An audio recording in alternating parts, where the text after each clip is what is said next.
Hello student, कैसे हैं आप सब। आशा करती हूँ आप अच्छे होंगे और अच्छे से अपनी पढ़ाई कर रहे होंगे। मैं मोनिका रावत आपका स्वागत करती हूँ आईसीटी वर्चुअल क्लासरूम देहरादून में। बच्चों, आज हम क्लास 8 का जो आपका सब्जेक्ट है साइंस, उसका chapter chemical effects of electric current को कंटिन्यू करेंगे। तो बच्चों, पिछले लेक्चर में हमने इस चैप्टर को कंप्लीट कर दिया था। आज हम इसके जो आपके क्वेश्चन आंसर्स हैं उन्हें डिस्कस करें। तो बच्चों, आज का पहला क्वेश्चन है जो कि आपका फिल इन द ब्लैंक्स है। If you pass current through a copper if you pass current through a copper sulfate solution, copper gets deposit on the plate connected to the dash terminal of the battery। अगर आप क्या करते हैं, जैसे कि हमने discuss किया था, एक्टिविटी देखी थी कि आप क्या करते हैं, कॉपर सल्फेट का एक सोल्यूशन लेते हैं, इसका विलय लेते हैं और आप क्या करते हैं, प्लेट्स लगाते हैं कॉपर और फिर उसे कनेक्ट करते हैं बैटरी से। तो आप क्या देखते हैं, आप ये देखते हैं कि एक जो आपका सोल्यूशन है, ठीक है, जो सोल्यूशन आपने रखा है कॉपर सल्फेट का, उसका जो कॉपर है उसके लेयर जो है, जो नेगेटिव टर्मिनल में, ठीक है, जो आपका ऋण टर्मिनल है उससे जुड़ा हुआ जो तांबे की प्लेट होती है उस पे उसकी लेयर जम जाती है, लेयर बनने लग जाती है। ठीक है, इससे क्या होता है, तो बेसिकली क्या होता है, अगर आप किसी भी एक वेसल में, बर्तन में जो है कॉपर सल्फेट का सोल्यूशन ले, ठीक है, किसका सोल्यूशन लेते हैं, कॉपर सल्फेट का जो है सोल्यूशन लेते हैं, उसमें अगर आप जो है तांबे की जो प्लेट है उन्हें डिप करते हैं और उसे फिर जो है तार से जोड़कर बैटरी से जोड़ते हैं, तो क्या होता है, जो कॉपर सल्फेट है उसका जो कॉपर होता है, ठीक है, कॉपर सल्फेट का जो कॉपर है वो जो है कॉपर सल्फेट सोल्यूशन में अलग हो जाता है और वो कॉपर जो है नेगेटिव टर्मिनल या ऋण टर्मिनल से जुड़े हुआ जो कॉपर का प्लेट होता है उस पे उसकी लेयर जमनी शुरू हो जाती है। और हमने ये भी देखा था कि जो आपका पॉजिटिव टर्मिनल यानी धन टर्मिनल में जो प्लेट है उसमें जो कॉपर लगा है वो वहां से निकल के फिर आपका जो सोल्यूशन होता है उसमें घुल जाता है। तो बेसिकली जब हम इलेक्ट्रोप्लेटिंग का कॉन्सेप्ट देख रहे थे तो इसमें हमने यही देखा था कि जो नेगेटिव टर्मिनल में जो कॉपर की प्लेट लगी है उसके ऊपर प्लेटिंग, ठीक है।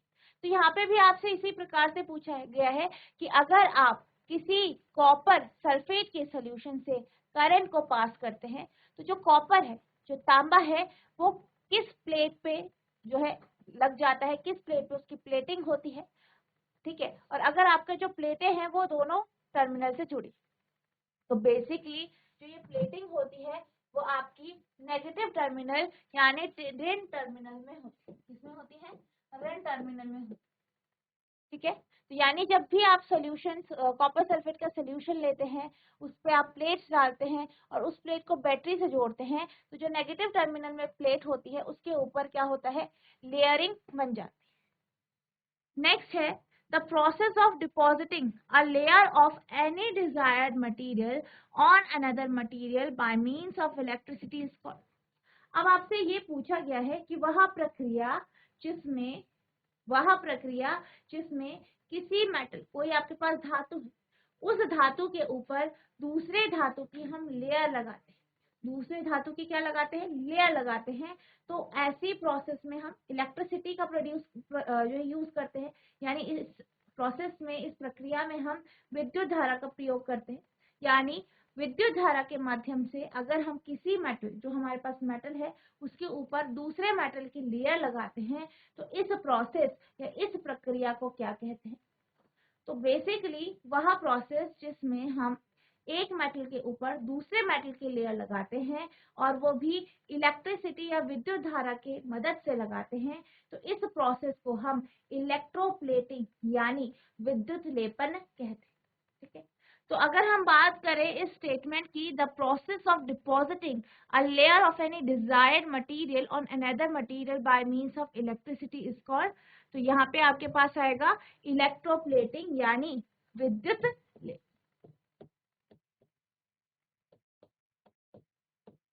यानी विद्युत लेपन वह प्रक्रिया है जिसमें एक धातु के ऊपर दूसरे धातु की जो है लेयर या परत बनाई जाती है विद्युत धारा के मध्य।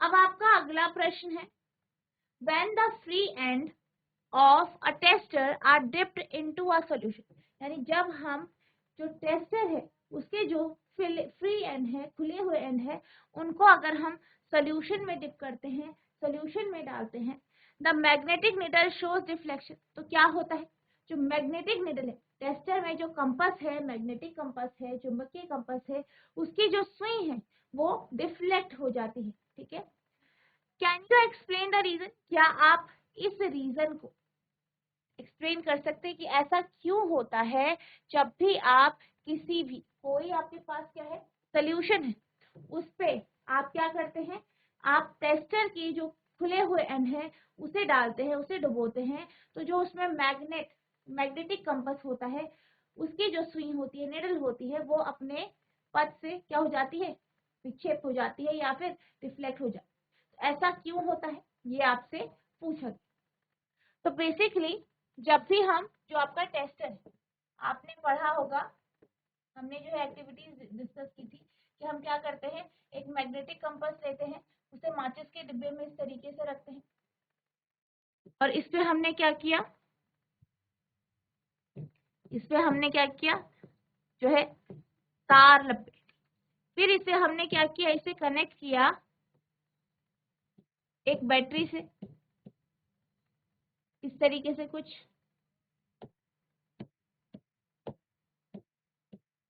और हमने क्या किया, यहाँ पे एक सोल्यूशन लिया, यहाँ पे सोल्यूशन है, इस पे इसे इस तरीके से डिप कर। ठीक है, तो हम क्या देखते हैं कि जो ये आपका निडल है, जो इसकी सुई है, वो डिफ्लेक्ट हो जाता है।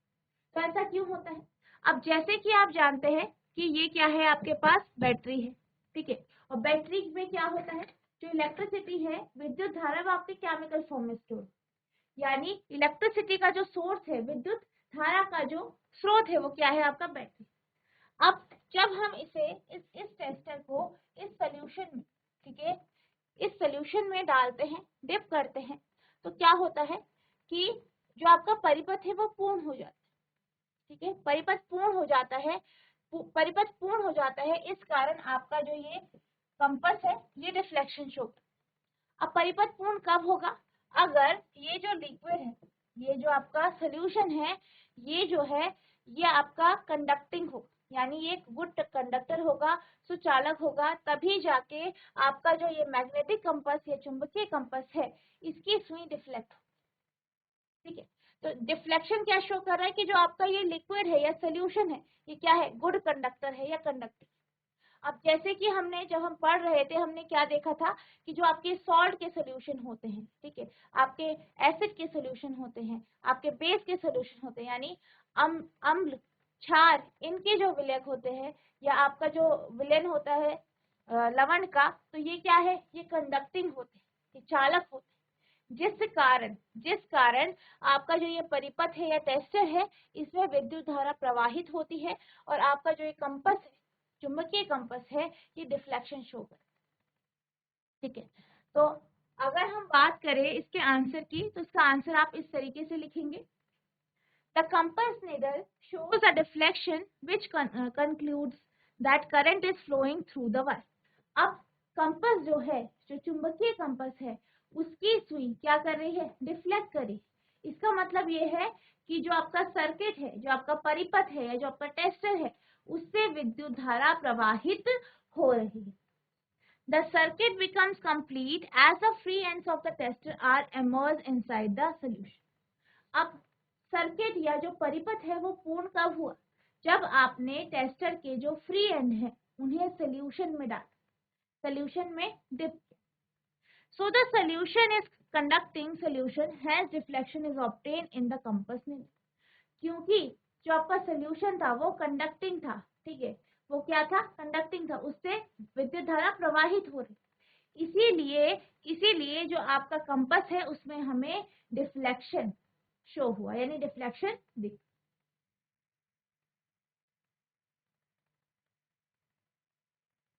अब आपका अगला प्रश्न है, name 3 liquid which when tested in the manner shown in the figure may cause the magnetic needle to deflect.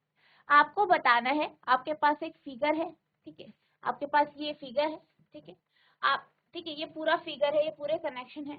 आपको ये बताना है कि किस केस में या किस सोल्यूशन में ये जो आपका मैग्नेटिक कंपास है, ठीक है, ये जो चुंबकीय कंपास है, इसकी जो सुई है वो डिफ्लेक्शन शो करेगी, ठीक है, क्या करेगी, डिफ्लेक्शन शो करेगी।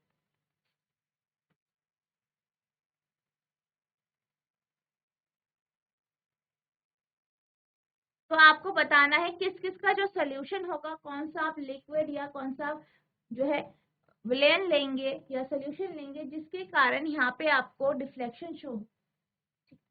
तो जब हम चैप्टर स्टडी कर रहे थे, जब हमने चैप्टर पढ़ा था, तो हम क्या देख रहे थे, हमने ये देखा था कि जो आपका नींबू का रस है, ठीक है, जब जो आपका नमक का घोल है, ठीक है, इस तरीके के जो सोल्यूशन है या विलेय है, इनके कारण, इन विलयों के कारण या इन सोल्यूशन के कारण जो है कंडक्शन हो रहा था, यानी विद्युत धारा प्रवाहित हो रही, ये हमने देखा था। यानी हम ये कह सकते हैं कि जो आपके अम्ल है या एसिड है, एसिड के सोल्यूशन, बेस के सोल्यूशन यानी क्षार के जो सोल्यूशन है, और जो लवण यानी सॉल्ट के सोल्यूशन है, ये कंडक्टिंग हो, ठीक है।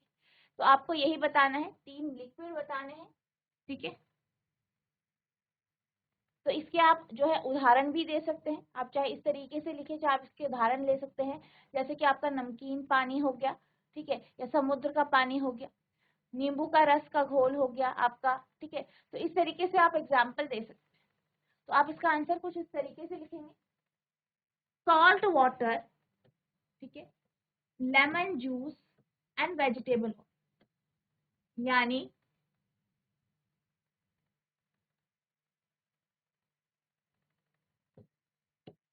नमकीन पानी,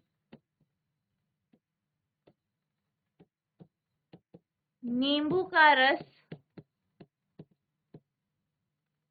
और वनस्पति तेल, ये कुछ एग्जाम्पल है।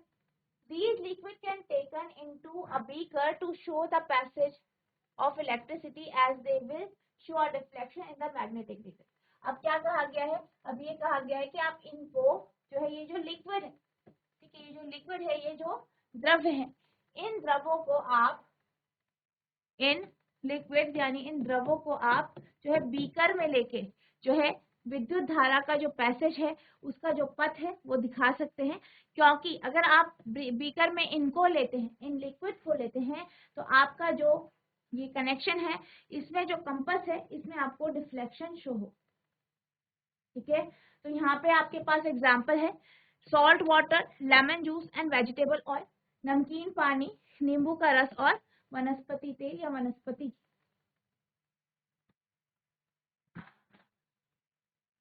अब हम चलते हैं अगले प्रश्न की तरफ। तो आपका अगला प्रश्न है, the bulb does not glow in the setup shown in the figure, list the possible reason, explain your answer. आपको यहाँ पे कनेक्शन दिया गया है, और इस कनेक्शन में क्या हो रहा है कि जो बल्ब है, जो बल्ब है वो ग्लो नहीं कर रहा है, वो दीप्त नहीं, बल्ब क्या नहीं हो रहा है, दीप्त नहीं हो रहा, ग्लो नहीं कर रहा है, ठीक है, इस सेटअप में। तो आपको रीजन बताने हैं कि ऐसा क्यों हो, ठीक है। तो अगर हम बात करें इस सेटअप की, तो इस सेटअप में जो रीजन है जिसके कारण ये बल्ब जो है वो दीप्त नहीं होगा, वो आपके कुछ इस प्रकार से है। जो आपका इस बीकर या फिर ये जो आपके पास बर्तन है, इसमें जो लिक्विड है वो नॉन कंडक्टिंग है, यानी एक कुचाल, ठीक है, ऐसा लिक्विड है जो आपकी विद्युत धारा को प्रवाहित नहीं करने देता, जैसे कि आपका शहद हो सकता है, ठीक है, इस प्रकार का कोई लिक्विड, डिस्टिल्ड वाटर यानी अशुद्ध पानी, या ऐसा भी हो सकता है कि जो आपका ये बैटरी है, ये यूज हो गई, ये खत्म हो, इसके इसकी जो आपकी बैटरी है वो खत्म हो चुकी, या ऐसा भी हो सकता है कि जो आपका ये बल्ब है ये फ्यूज हो गया है, इसका फिलामेंट टूट गया है, ये फ्यूज हो गया, ठीक है, या आपके कनेक्शन लूज है। तो इसमें से कोई भी आप रीजन लिख सकते हैं, ठीक है। तो इसका आंसर आप कुछ इस प्रकार से लिखेंगे, the possibility of the bulb not glowing may be because of the following reason, यानी जो बल्ब है वो ग्लो नहीं कर रहा है, वो दीप्त नहीं हो रहा है। क्या नहीं हो रहा है? दीप्त नहीं हो रहा है, वो आपका दीप्त नहीं हो रहा है।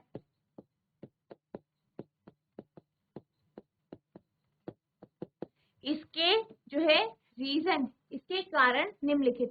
पहला, द लिक्विड में be conducting, in this case the circuit is incomplete and the current does not pass through the liquid. यानी या तो आपका जो द्रव्य है, वो नॉन कंडक्टिंग हो, यानी वो धारा को अपने से प्रवाहित नहीं होगा, ठीक है, वो एक कुचालक हो। अब इस केस में क्या होगा, अगर ये कुचालक है तो आप ये जानते हैं कि आपका जो कनेक्शन है वो पूरा नहीं होगा, क्योंकि बीच में क्या आ जाएगा, कनेक्शन के गैप, ठीक है। तो ये सर्किट है, ये परिपथ है, इसके बीच में गैप आ जाएगा, क्योंकि जो आपने यहाँ पे लिक्विड लिया है, ठीक है, जो आपने यहाँ पे द्रव्य लिया है वो कंडक्टिंग नहीं है, वो अपने से धारा को प्रवाहित नहीं होने देता, ठीक है। तो इसलिए जो है आपका जो है ये बल्ब ग्लो नहीं कर। नेक्स्ट है आपका, इलेक्ट्रिक करंट में be weak for the circuit is made up of a material which is not good conductor of electricity or there is insufficient energy in the battery to generate electricity। अब वो क्या बोल रहे हैं, या ये हो सकता है कि जो करंट है, जो इस सर्किट में करंट जो है वो वीक है, वो कमजोर है या वीक है, जिस कारण आपका बल्ब ग्लो नहीं कर रहा है, या आपकी जो बैटरी है वो यूज हो चुकी है, वो खत्म हो चुकी है। अब आपका अगला प्रश्न है, a tester is used to check the conduction of electricity through two liquids labeled A and B. It is found that the bulb of tester glows brightly for A while it does not, yeah, it glows very dimly for liquid B. You would conclude that। अब आपको एक tester दिया, ठीक है, एक tester है, जैसे कि हमने डिस्कस, उनको क्या किया गया, दो लिक्विड थे ए और बी, उनसे उन्हें जोड़ा, ठीक है, उनसे हमें जोड़ा गया जिसपे लेवल ए और लेवल बी लिखा था। अब टेस्टर से क्या पता चला, टेस्टर से ये पता चला कि जिससे ए लेवल लगा हुआ था उसके कारण जो बल्ब था वो बहुत ज्यादा ग्लो करने लगा, बहुत ब्राइटली ग्लो करने लगा, ठीक है, बहुत ज्यादा दीप्त हुआ। वहीं दूसरा लिक्विड जो है, इस केस में जो बल्ब है वो डिमली ग्लो हुआ, यानी उसने कम प्रकाश दिया। तो इससे आप क्या कंक्लूड करते हैं, ये आपको बता। तो इसके आपके पास कुछ ऑप्शंस आपको दिए गए हैं, कुछ विकल्प हैं। पहला है, a liquid is a better conductor than liquid B, यानी लिक्विड ए जो है वो ज्यादा अच्छा कंडक्टर है, ज्यादा अच्छा चालक है, ठीक है, ज्यादा अच्छा चालक है B. Liquid B is better conductor than liquid A. इसी प्रकार से जो लिक्विड बी है, द्रव्य बी है, वो ज्यादा अच्छा कंडक्टर है, बेटर कंडक्टर है, किससे, ए से। Both liquids are equally conductor, दोनों द्रव्य बराबर कंडक्टिंग है, दोनों बराबर कंडक्शन करते हैं, दोनों अच्छे चालक है, एक जैसे, एक समान चालक। चौथा है, conducting properties of liquid can not be compared in this manner, यानी जो आपके लिक्विड है, द्रव्य है, उनकी जो कंडक्टिंग प्रॉपर्टीज है, जिस जो उनकी किस प्रकार से वो कंडक्शन करते हैं, किस प्रकार से वो धारा को अपने से प्रवाहित होते देते हैं, तो वो इस तरीके से आप कंपेयर नहीं कर सकते। अब यहाँ पे क्या बोला गया है कि आपके पास लिक्विड ए है और बी है। ए को जब हम टेस्टर से जोड़ते हैं तो बल्ब ज्यादा ग्लो किया, ठीक है, ग्लो कितना था, हाई था, ज्यादा था। वहीं बी के केस में जो ग्लो था या जो उससे प्रकाश दिया वो कैसा था, कम था, डिम था। इसका मतलब क्या है, इसका मतलब ये है कि जो लिक्विड ए है ये ज्यादा अच्छा कंडक्टर है बी से, ठीक है, तभी ये इसके कारण या इससे जब कनेक्शन करते हैं तो जो बल्ब है वो काफी अच्छा ग्लो हो। यानी इस क्वेश्चन का जो आंसर होगा वो आपका ऑप्शन बी होगा, ठीक है। अब हम डिस्कस करते हैं कि आप इसको किस तरीके से लिखें। Liquid A is a better conductor than liquid B. Liquid A जो है, द्रव्य ए जो है, वो ज्यादा अच्छा कंडक्टर है, ज्यादा अच्छा चालक है बी के comparison. The conductivity of the solution determines the amount of current flowing through the solution. अब जब भी हम कंडक्टिविटी की बात करते हैं तो कंडक्टिविटी से हमें क्या पता चलता है? कंडक्टिविटी से हमें ये पता चलता है कि जो आपका सोल्यूशन है, जो भी आपका सोल्यूशन है वो कितना अच्छा चालक है या उससे कितना करंट फ्लो हो सकता है, कितना अमाउंट में जो धारा है उससे प्रवाहित हो सकती है। Greater the conductivity greater will be the quality current passing through the solution. जितना ज्यादा कंडक्टिविटी हो, ठीक, जितना ज्यादा कंडक्टिविटी होगी उतना अच्छा जो करंट है, उतना ज्यादा क्वांटिटी में जो करंट है, धारा है, वो आपके सोल्यूशन से प्रवाहित हो, ठीक है। And lesser the conductivity, the quantity of current passing through will be correspondingly less। और इसी प्रकार से अगर कंडक्टिविटी कम होती, ठीक है, कंडक्टिविटी कम होती है तो जो करंट है, जो धारा है, वो कम पास होती। So conductivity of a liquid A is more than conductivity of liquid B। इसलिए हम ये कह सकते हैं कि जो A है, लिक्विड A यानी द्रव A है, इसकी जो कंडक्टिविटी है वो ज्यादा है कंडक्टिविटी किसकी? B से। B की कंडक्टिविटी से A की कंडक्टिविटी ज्यादा, ठीक है। अब हम चलते हैं अगले क्वेश्चन की तरफ। तो आपका अगला प्रश्न है, does pure water conduct electricity? If not, what can we do to make it conduct? यानी आपसे ये पूछा गया है कि जो शुद्ध पानी है क्या वो कंडक्टिंग होता है? अगर नहीं होता है तो हम उसे कंडक्टिंग कैसे बना सकते? अब अगर हम पानी की बात करें तो अगर हम शुद्ध पानी या प्योर वाटर की बात करें तो प्योर वाटर यानी ऐसा पानी जिसमें किसी भी प्रकार का कोई भी जो है आपके मिनरल्स नहीं है, सॉल्ट्स नहीं, तो ऐसा जो पानी होता है वो कंडक्टिंग नहीं होता, उससे धारा प्रवाहित नहीं होती। ये जो पानी है वो कंडक्टिंग किस प्रकार से बन सकता है? अगर आप इसमें सॉल्ट्स ऐड कर दें, सोडियम क्लोराइड जो है NaCl जो है, उसे अगर आप ऐड कर दें, उसे अगर आप घोल दें, नमक को घोल दें, तो ये आपका कंडक्टिंग हो जाता है। तो यानी कि जो आपका प्योर वाटर होता है, जो शुद्ध पानी होता है, जो शुद्ध जल होता है, वो आपका कंडक्टिंग नहीं होता, वो एक अच्छा चालक नहीं है, वो कुचालक है। वो कंडक्टिंग कब बनता है? जब उसमें सॉल्ट्स होते हैं। तो जब हम नलके के पानी की बात करते हैं, ठीक है, नल के पानी की बात करते हैं, तो वो पानी कैसा होता है? कंडक्टिंग होता है। क्यों होता है? क्योंकि उसमें सॉल्ट्स है, इसलिए वो कंडक्टिंग है। वहीं जो डिस्टिल्ड वाटर होता है उसमें किसी भी प्रकार का कोई भी मिनरल नहीं होता जो कि इलेक्ट्रिसिटी या विद्युत धारा को उस पानी से प्रवाहित होने। तो इसलिए जो आपका डिस्टिल्ड वाटर है, जो अशुद्ध जल है, वो कैसा है? वो नॉन कंडक्टिंग या पुअर कंडक्टर है या कुचालक है। इस क्वेश्चन का आंसर आप कुछ इस प्रकार लिखेंगे, pure water does not conduct electricity. जो शुद्ध पानी होता है वो बिजली को या विद्युत धारा को खुद से प्रवाहित होने नहीं देता। As it does not contain any types of salt, क्योंकि इसमें किसी भी प्रकार का कोई भी सॉल्ट नहीं, कोई भी लवण नहीं। Adding a small amount of common salt, sodium chloride, NaCl will turn the water to a conducting medium। अगर हम इस पानी में थोड़ा सा नमक डाल दें या लवण डाल दें तो ये जो पानी है, ये जो जल है, वो कंडक्टिंग हो जाए, वो एक कंडक्टिंग मीडियम या एक चालक बन जाए। तो इस प्रकार से आप इस क्वेश्चन का आंसर लिखिए।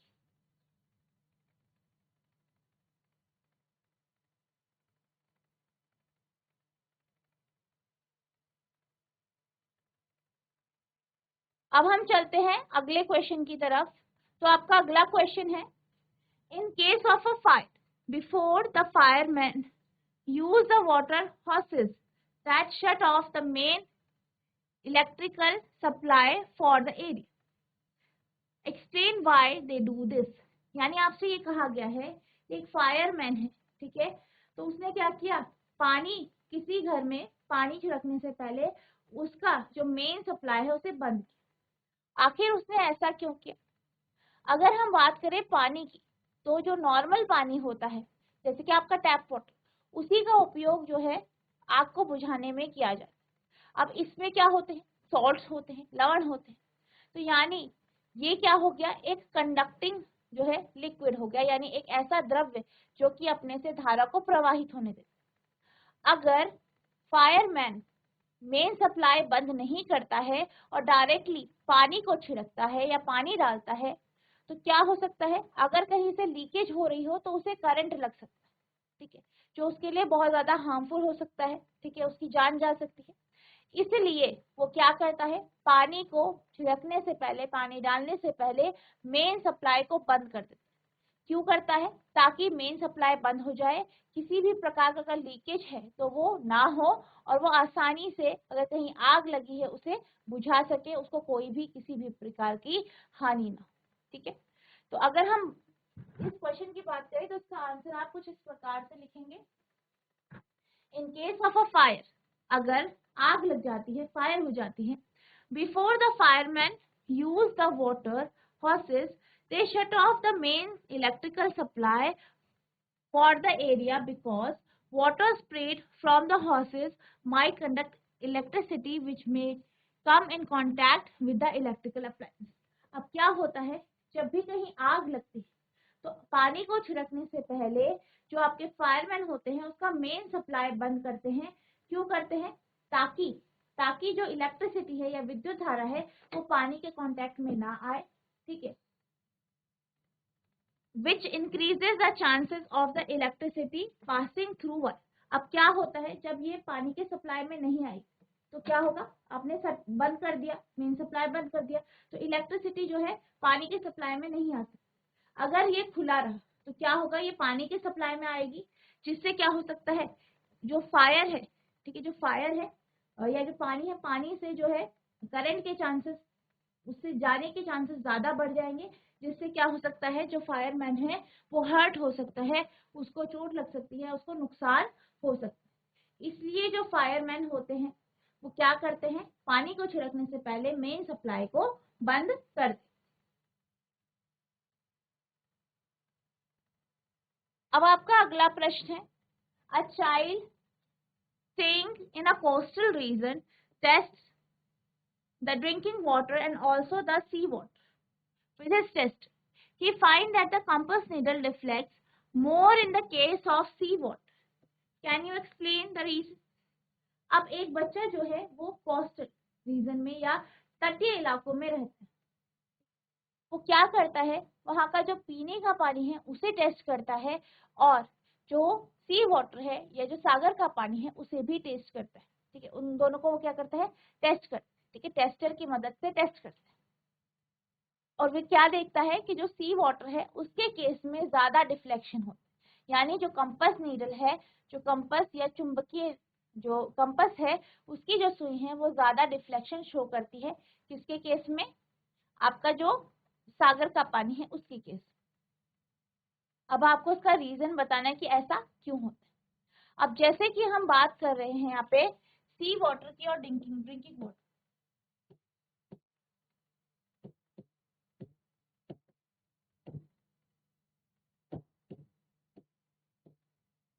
सी वाटर यानी जो आपका सागर का पानी है, समुद्र का पानी,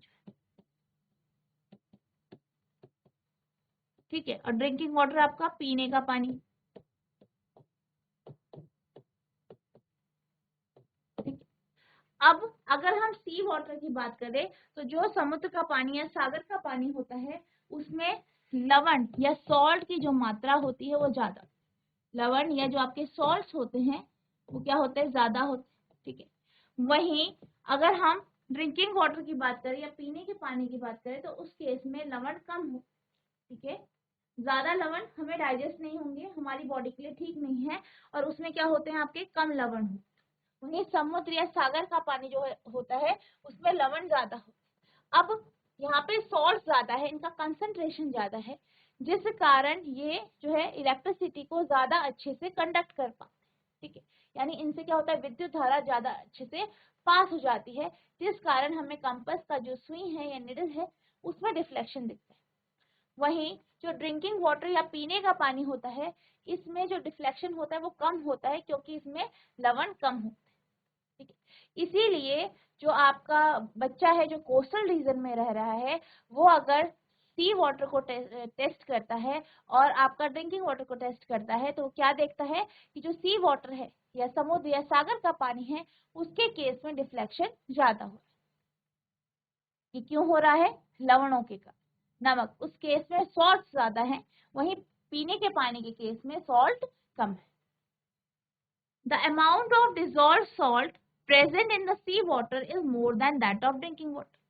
अब अगर हम जो घुले हुए लवण हैं उनकी बात करें तो समुद्र या सागर के पानी में ये ज्यादा होते हैं और जो पीने का पानी होता है उसमें ये कम होते हैं। So the sea water will be better conductor than the drinking water. इसलिए क्या होगा, जो समुद्र या सागर का पानी है वो ज्यादा अच्छा कंडक्टर है, ज्यादा अच्छा चालक है, किसके कंपैरिजन में? ड्रिंकिंग वाटर यानी पीने के पानी के कंपैरिजन में। That is the reason behind the increase deflection of the needle in the sea water. यही कारण है कि जब सी वाटर में हम टेस्टर को डालते हैं तो वहां ज्यादा डिफ्लेक्शन दिखाई देता है व्हेन कंपेयर टू ड्रिंकिंग। तो बच्चों, आज हमने जो आपका चैप्टर है chemical effects of electric current, इसके कुछ क्वेश्चन आंसर डिस्कस किए। आई होप आपको ये क्वेश्चन आंसर समझ में आए होंगे। नेक्स्ट लेक्चर में हम इसी के जो आगे के क्वेश्चंस हैं उन्हें डिस्कस करेंगे। तो बच्चों, आज के लिए बस इतना ही, मिलते हैं अब नेक्स्ट सेशन में। तब तक के लिए thank you and have a nice day.